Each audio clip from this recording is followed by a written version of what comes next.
அருளை பெற்று ஆனந்தமாய் வாழுங்கள். தென்னகத்தின் காசிக்கு வாருங்கள், அகத்தியனின் அருளை பெற்று ஆனந்தமாய் வாழுங்கள். அனும நதிக்கு தென்கரையில் அகத்திய மாமுனி வரும், அனும நதிக்கு வடகரையில் சாம்பவ மாமுனி வரும்.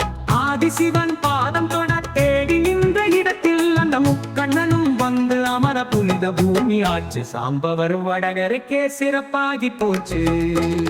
தென்னகத்தின் காசிக்கு வாருங்கள், அகத்தியனின் அருளை பெற்று ஆனந்தமாய் வாழுங்கள். தென்னகத்தின் காசிக்கு வாருங்கள், அகத்தியனின் அருளை பெற்று ஆனந்தமாய் வாழுங்கள்.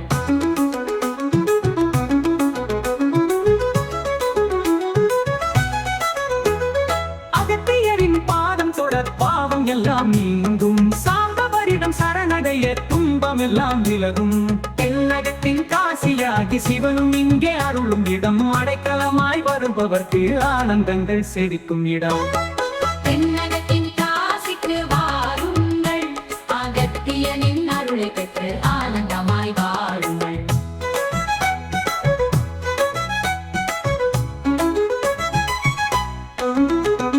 கோயில் இல்லா ஊருக்குள்ளே குடியிருக்க வேண்டாம். இங்கே கோயில் கொண்ட அகத்தியரை தொழ மறக்க வேண்டாம். நமச்சிவாய நாமம் சொல்ல எம பயமும் தீண்டும்.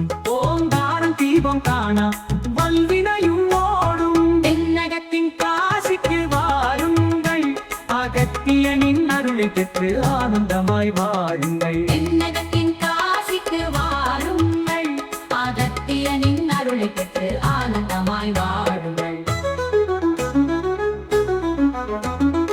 அஞ்சுண்டன் நீரணிய நோய் நொடிகள் ஓடும். சாம்பவர்க்கு தீபம் இட சாபம் எல்லாம் விலகும்.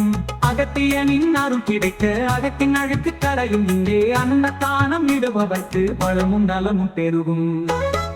தென்னகத்தின் காசிக்கு வாருங்கள், அகத்தியனின் அருளை பெற்று ஆனந்தமாய் வாழுங்கள்.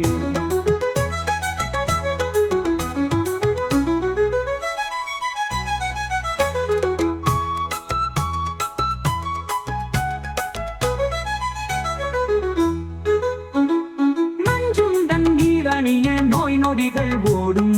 சாம்பவர்க்கு தீபம் இட சாபம் எல்லாம் விலகும்.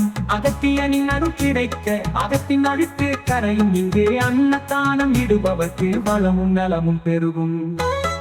தென்னகத்தின் காசிக்கு வாருங்கள், அகத்தியனின் அருளை பெற்று ஆனந்தமாய் வாழுங்கள். தென்னகத்தின் காசிக்கு வாருங்கள், அகத்தியனின் அருளை பெற்று ஆனந்தமாய் வாழுங்கள்.